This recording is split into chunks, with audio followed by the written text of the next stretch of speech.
Most people over 60 are told the same thing about their heart. Cut the salt, take the pill, and hope for the best. It sounds sensible. It sounds safe. But here is what almost nobody tells you. What you drink every single day may do more for your circulation than the salt shaker you have been guarding for years. Walk into any cardiology clinic and you will see it every single day.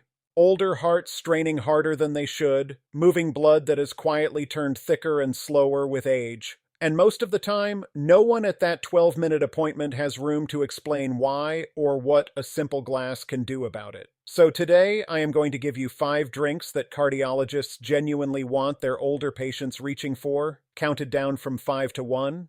And I will end with the single most important one, the drink they mention to nearly every patient, but that no company will ever run an advertisement for. The number 1 drink on this list is something almost nobody talks about because nobody can sell it to you. Stay with me all the way to the end, because that one drink can change how your heart feels for the next 10 years.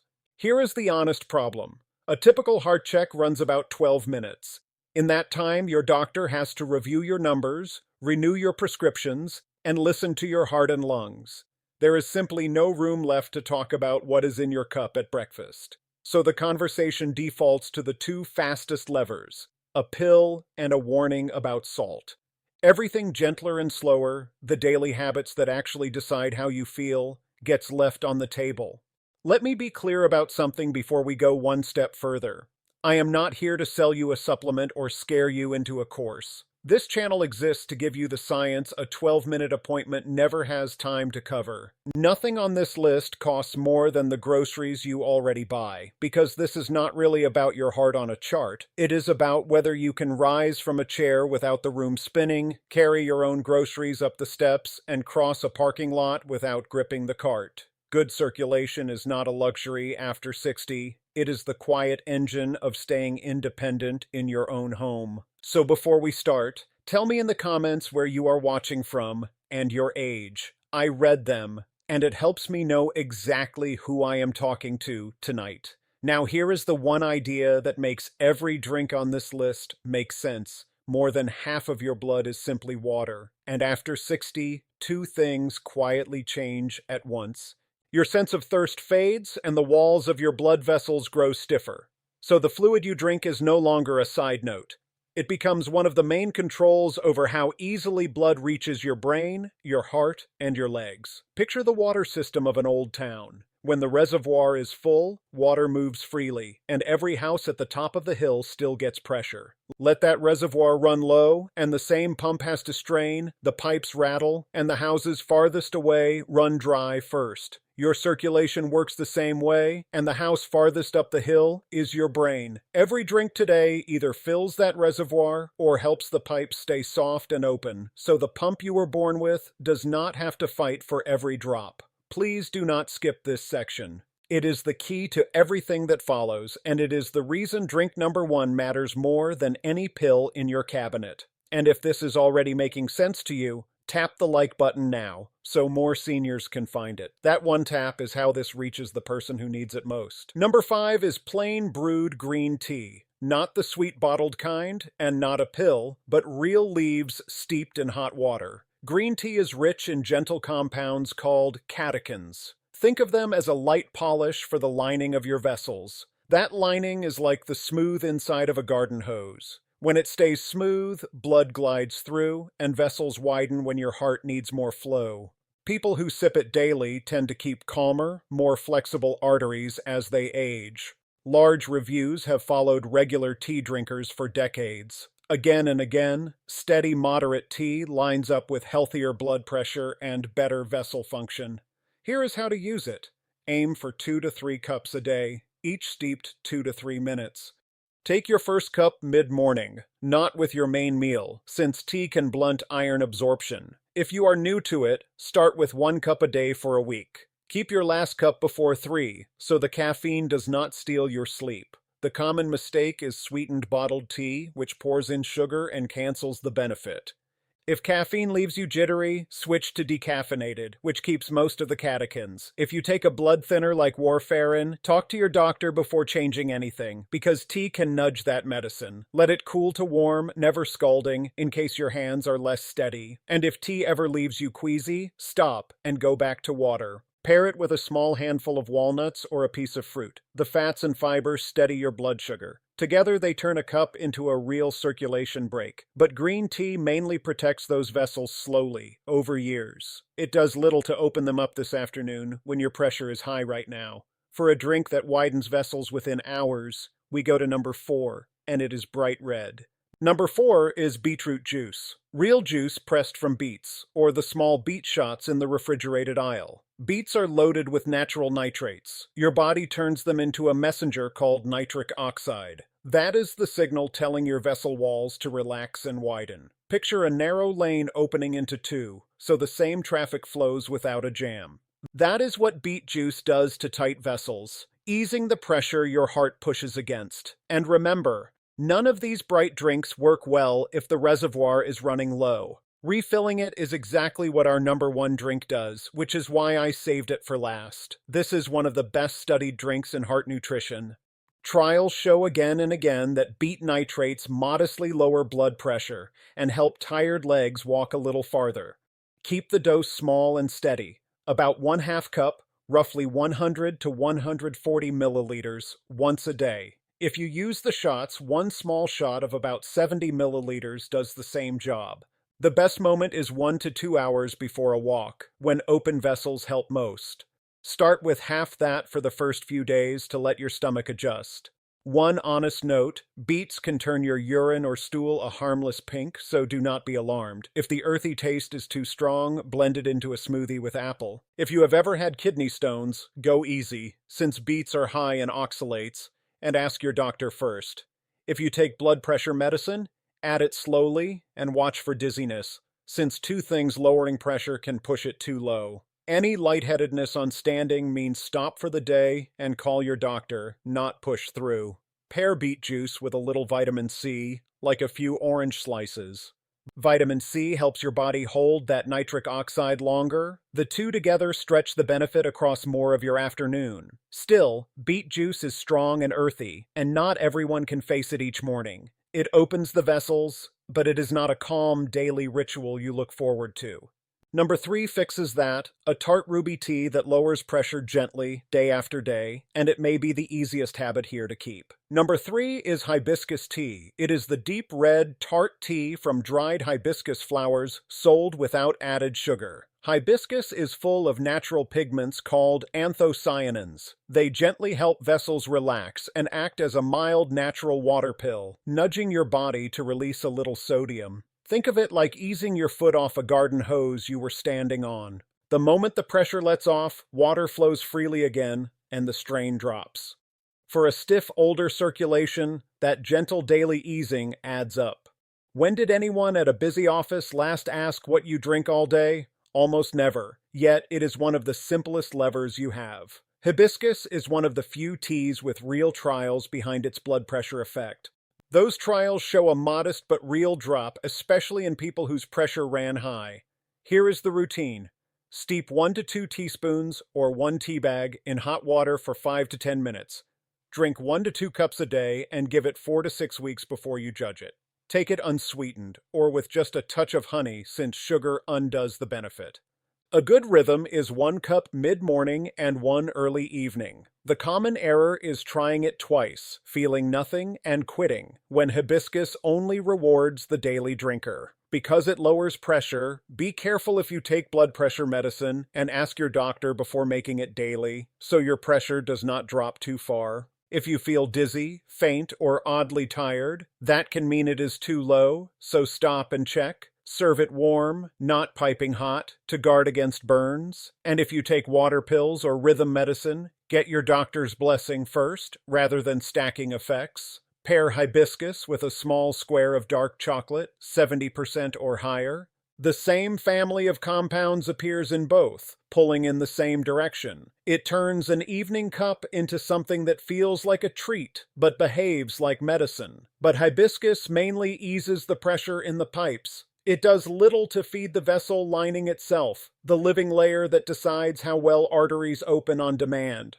For that, number 2 brings one of the most studied heart compounds on Earth, hidden in a warm drink you already love. Number 2 is a warm cup of pure, unsweetened cocoa. Not sugary hot chocolate, but plain cocoa powder, labeled natural or non-alkalized, stirred into warm milk or water. Cocoa is one of the richest sources of compounds called flavanols. Flavanols switch on that same nitric oxide signal we met with the beets, telling vessels to relax and open. Imagine a dimmer switch, slowly turning the flow up as the vessel widens. But flavanols do something extra. They help nourish the vessel lining, so it responds better over time. It is less a quick jolt, more a steady conditioning of your circulation. Cocoa flavanols have been studied in some of the largest heart nutrition trials in older adults. The findings point toward better vessel function and a promising signal, though careful researchers say the full story is still being written. Keep it simple and unsweetened. Use 1 to 2 teaspoons of natural cocoa powder in a warm cup once a day. Choose natural or non-alkalized, since heavy processing strips out most of the flavanols. Stir it into warm low-fat milk, or water if you prefer it lighter. Have it in the afternoon or early evening, not last thing at night, since cocoa carries a little caffeine. The mistake almost everyone makes is buying sweetened mix, which buries 1 spoon of goodness under 3 spoons of sugar. If caffeine bothers your sleep or rhythm, keep cocoa to the morning and keep it small. If you watch your blood sugar, use water or unsweetened milk and skip every sweetener. If you take blood pressure medicine, remember cocoa lowers pressure too, so rise slowly and stop if you feel faint. Sharp chest discomfort or a racing heart is never something to drink through, so stop and call your doctor. Pair your cocoa with a small banana. The potassium works hand in hand with the flavanols to relax your vessel walls. Warm cocoa and a banana in the evening is one of the friendliest things you can do for your circulation. But here is the quiet truth behind every drink so far. The beets, the hibiscus, the tea, the cocoa, everyone is carried by the fluid already in your blood, and if that runs low, none of them reach where they are needed. Which brings us to number 1, the drink cardiologists name to nearly every patient that no company will advertise. And the reason it outranks all the rest is something almost nobody stops to explain. And here it is, number 1, the single most important drink on this entire list: plain, clean water. Not flavored, not fancy, not sold in a special bottle with a health claim on the label. Just water. The one drink no company will ever spend a fortune advertising because no one can own it. Let me tell you why water quietly outranks every colorful drink we just covered. More than half of the blood in your body is water, and blood is what carries oxygen to your brain, your heart, and your legs. When you are even slightly low on fluid, your blood literally thickens, more like syrup than like water. Thicker blood is harder to push, so your heart works more for every single beat. Now remember our Old Town reservoir, the one from the very start. When that reservoir drops, the houses at the top of the hill lose pressure first, and the house at the very top is your brain. That is why a little dehydration in an older body shows up as dizziness when you stand, a foggy head, or a stumble to the bathroom at night. And after 60, this gets worse, because your thirst signal fades, so you can be truly low on fluid and never feel thirsty. Dizziness is not always age. A foggy head is not always time. Sometimes it is simply thirst you can no longer feel. This is not a fringe idea. It is basic, settled physiology that every cardiologist and every emergency doctor sees confirmed daily. Hospitals will tell you that a large share of older adults who arrive dizzy, faint, or after a fall are simply, quietly dehydrated. So here is exactly how to do this, and please listen closely, because the how matters as much as the what. For most older adults, aim for about 6 to 8 cups of fluid a day, which is roughly 1.5 to 2 liters, unless your doctor has told you otherwise. That last part matters, so hold on to it. We will come right back to it. Do not try to drink it all at once, because that just sends it straight through you. Instead, spread it out, a glass when you wake, a glass with each meal, and a glass in between. Start your day with one full glass before your coffee, because you wake up already several hours dehydrated. Keep a filled glass or bottle where you sit, since out of sight means out of mind when thirst is unreliable. If you wake too often at night, load more fluid into the morning, and ease off in the last 2 hours before bed. A simple check is the color of your urine. Aim for pale straw, not deep amber, and not perfectly clear. The most common mistake is trusting thirst to tell you when to drink, when after 60, that is the one signal you can no longer rely on. Now, the most important safety point on this whole channel, and I mean it, if you have heart failure, kidney disease, or you take water pills, also called diuretics, then more water is not automatically better for you. Some of you have been told by your doctor to limit your fluids for very good reasons, and that instruction beats everything I just said. So do not increase your water on your own if that is you. Bring it up at your next appointment and ask what your daily fluid target should be. And for anyone, if you notice swelling in your ankles, sudden shortness of breath, or quick weight gain over a day or two, stop adding fluid and call your doctor, because those can be signs your body is holding too much. Here is how to make plain water do even more. Pair each glass with potassium-rich foods, a banana, an orange, a few dates, so your fluid comes with the minerals that help your cells hold it. Pair your morning glass with a slow sit to stand, rising gently from your chair a few times, because water plus easy movement steadies your pressure when you get up.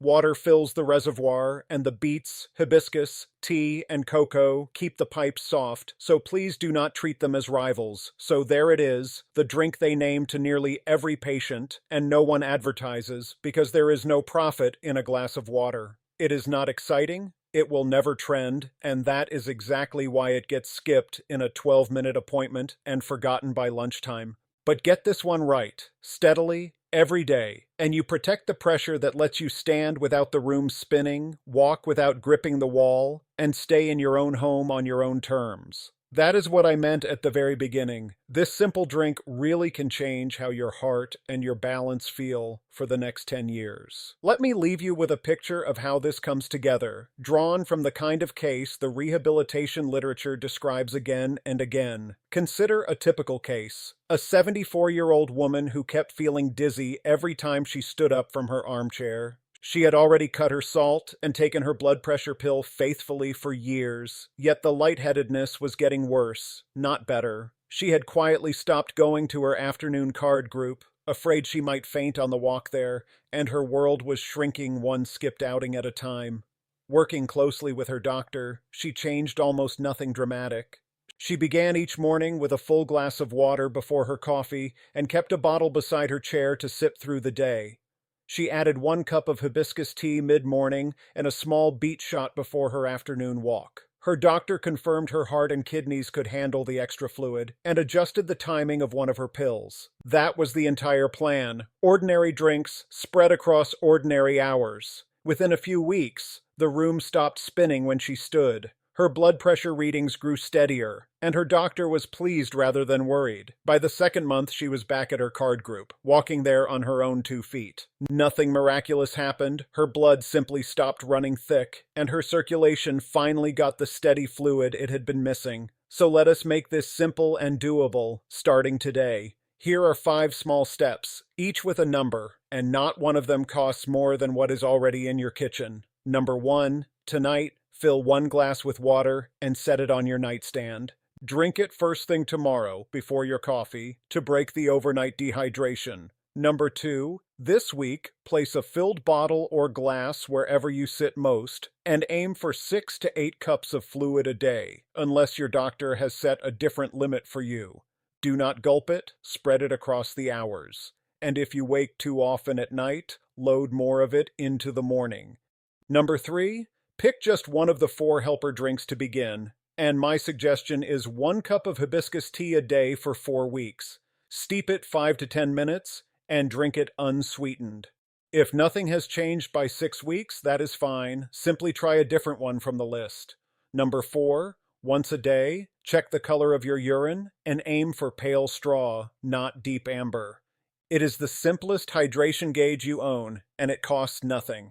Number 5. Write these on a single card and bring that card to your next doctor's appointment.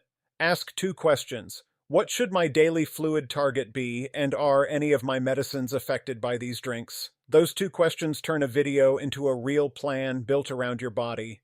Before you go, think of someone in your life who has been feeling dizzy, or slowing down, or afraid of a fall. Maybe a parent, a spouse, or a friend who lives alone.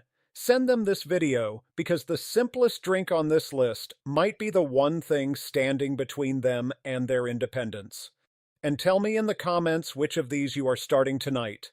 Your answers decide exactly what I cover next, so I am listening. If you want more of the science a 12-minute appointment never has time for, subscribe to this channel, where we give your heart and your independence the time they deserve. That is the whole mission here: honest help, no hype, and nothing to sell you. This video is education, not a diagnosis. Your own doctor knows your history, so bring this list to your next appointment. I'm Kenji Vance. Don't forget to subscribe and live longer.